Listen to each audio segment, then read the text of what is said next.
What's going on, everybody? Welcome back, and today we are going to be talking about my top 10 Mystic Champions in Marvel Contest of Champions. And before we get started, I just want to say thank you for 30 subscribers. We just hit it yesterday, and it means a lot that 30 of you are willing to spend your time and watch these videos. So without further ado, let's start the list at number 10. Alright, so coming in at number 10 is going to be Mojo, and sadly I do not have a high-leveled Mojo, so this is going to be some 4-star rank 1 gameplay and monthly uncollected. But yeah, I really like Mojo. He's one of the most unique champions to play in that you have to complete tasks to get his damage up. I think in the top left corner they're called the followers, so when you get 5 of those you get a massive fury that greatly increases your damage. Your damage is mostly going to come off the SP2 with the degens and their passives, so they're not lots immunity gem, but still that their passive is good. So debuff immune, you can still counter that with him. He has some nice regeneration just on his base. You see he was taking for 24 there off the rank 1 4-star. And yeah, he's just very fun to play. He's not the greatest champion, not a lot of utility in terms of immunities or what he can do.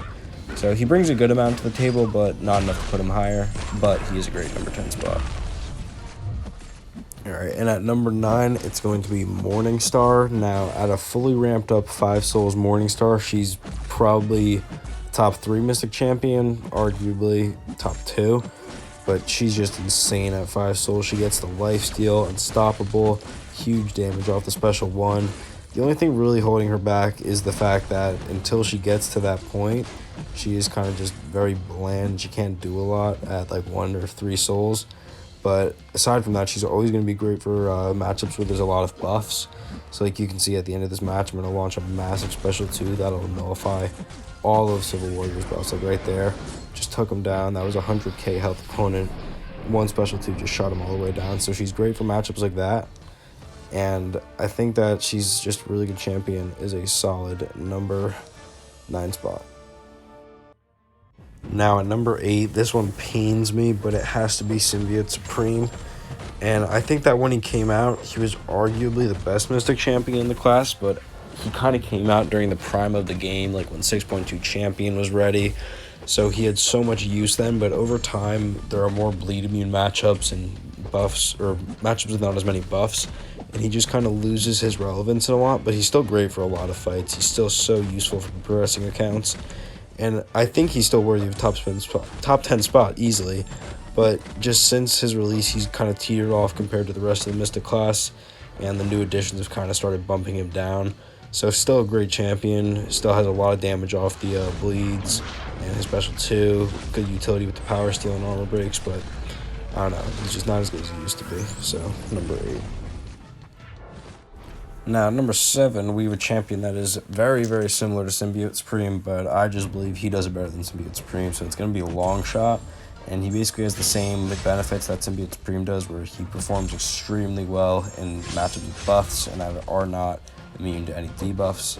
But the thing that makes Longshot better, in my opinion, is that even if they are immune to his debuff, which is Incinerate, which is less common immunity than Bleed, he can still do damage off a special 1, but when they are incineratable, you see his damage against this Drax. It's just through the roof. I think it's better than anything Symbiote Supreme could do on his best day. So Longshot in an ideal matchup is better than Symbiote Supreme, and Longshot in a non-ideal matchup is better than Symbiote Supreme, which is why I put him at number 7. Number 6 is going to be the OG God of Mystic class, Magik. Now, you could argue to put Magik higher because of her wicked power control, but I don't think she has the damage to justify the utility.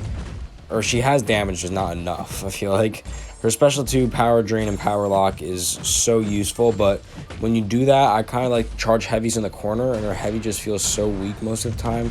Now, I am using a rank 1 5-star, so maybe that's why, but I also never really played Magik, so I never got the full use of her, so a lot of people might put her higher on this list, but me personally, I'm going to put her at number 4 because I feel like as the game goes on, she's going to lose more usage because these crazy Mystic Champions coming in with so much utility. But she's still really good, you can't deny it. And although mine's not Awakened, the Limbo ability I know is very, very good for a lot of players. and it's really annoying as a defender. So Magik is always going to have some use in the game. I just think that as of now it's dwindling, which is why she comes in at number 6. Now on the other side of that spectrum, we're going to have the rising god in the Mystic class, Tigra, coming in at number 5. Now, Tigra is extremely difficult to play. She's up there with Quake and Ghost difficulty, but I'd put her below Quake, above Ghost. She has so much you have to learn how to master, like weaving in your heavy attacks when they're in the corner, and then retaliating their special and heavy attacks with your own. Also, you have to learn how to miss the projectiles by charging your heavy. Like you can see against Luke Cage here, I had to learn the spacing so that I could counter heavy with him and build up the ruptures. But the thing is, when you do build up the ruptures and then dash back for your special 2, the damage goes through the roof. Like, this is only a rank 1 5-star, and it's unduped, so she cannot access nearly as much damage output as other champions when they're duped and at a higher level. But when she gets up there, it's absolutely insane. She definitely deserves a spot on this list and definitely might be rising in the future. But for now, I have to put her at number 5, although definitely has potential to move up. Now, at number 4, I'm putting my favorite champion in the Mystic class, Dragon Man. So Dragon Man is like the anti-Magik in the terms of he doesn't have the damage like Magik. He doesn't have some crazy beyond god tier damage, but unlike Magik, his utility is far more than just a power lock. So first off, he has power gain, which builds him up to 3 bars of power super quickly. When you throw off his heavy attack, it gives you an unblockable buff, which is great for launching specials against the corner or just retaliating. He gets so much more damage against the corner when the opponent becomes cornered. It's a lot of energy damage that can help ramp him up. And then his special 2 is a big source of his damage. So for the cost of 1 power gain charge, you put 3 incinerates on the opponent. And as those incinerates build up, you can detonate them with your heavy attack, and that gives you a lot of damage. But by far the best thing about Dragon Man is his special 3, because you see right now I have this unstoppable buff, and I'm just attacking into Captain Marvel movie, and I was hardly taking any damage because you regenerate a large majority of it as long as you're attacking with the special 3 unstoppable. So it gives him a lot of utility and survivability. And yeah, like you can see, he doesn't have huge damage, but his utility is unmatched in my opinion, and that is why I keep him at number 4. Now, at our number 3 spot, I'm going to put Sorcerer Supreme, and I'll be the first to say that I am not experienced with her at all, so I cannot give you the maximum information on her. I've just seen a lot of people like Legacy and Brian Grant take theirs up to rank 3, and through the gameplay I've seen, she's very good, and I feel like she has to be a number 3, even though I don't know her personally.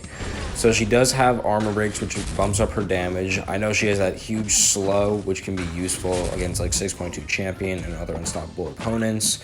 She's the 3 modes she can switch in between, and I know the biggest thing about her is that regeneration on blockability, because it's similar to Dragon Man's Unstoppable, where you can just take beatings of damage and take it all the way back up and just be fine. So that utility is just amazing on its own. She has pretty good damage from what I've seen. Her base is actually very clairvoyant-esque, where it just feels like you're hitting very hard on your base. So I like that about her, and I do want to rank her up in the future just so I can get more of a handle on her, because she really does seem like a cool champion, and definitely a number 3 spot. I just don't know enough about her, but I trust everyone who does. So number 3 is Sorcerer Supreme. And now number 2, I have Black Widow Clairvoyant, and I know there are a ton of you who will say she is the best Mystic champion, you're not running suicides, what's wrong with you, die off a cliff. Like, I get where you're coming from. She is amazing with suicides and much better than Doom with suicides. But in my opinion, the things that Clairvoyant can do with suicides do not really compare to what Doom can do without suicides. But with that said, she is still unbelievable champion. She has her 3 modes, the Bleed, Poison, and I think it's called Hellfire mode. So in Bleed mode, she gets regeneration off her special 2. Poison, she gets Power Steal, and the Hellfire, she gets additional burst damage on the opponent. And I know she's super good because you can shrug off the Poison and Bleed debuffs off suicides and then switch back to your Bleed mode so you can regen that health. So she is very useful in that effect. She has a lot of power gain, classic Mystic with Nullify. She just seems like a really old and classic Mystic with updated mechanics that make her just so good and so useful for everything. I'm gonna start investing in Suicide soon, so maybe I'll move her up on the list, but I think it's doubtful. I think she's pretty much solidified in number 2 because we all know number 1, and I just don't see how anyone could overthrow him. But Clairvoyant should not be looked down upon in any way. Amazing champion in a very good number 2 spot. With that being said, of course, it means that Dr. Doom is number 1. I think that Dr. Doom in the past year and a half has had the biggest impact on the game than any other champion. First off, you have to look at his prestige. It's like the second highest in game, but the prestige also comes with an unbelievably good champion.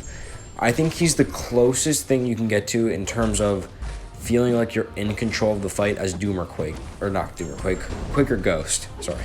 So with Quake and Ghost, you can not take any damage throughout an entire fight, and you can kill them very quickly and efficiently. And with Doom, it's so close to that, you just feel unkillable. So once you get into the Doom cycle, and you have the passive stun after your special 3, you power steal them with your special 1, you only have to do 1 parry or an intercept, and then you're back up to a special 3, and you keep going through the cycle.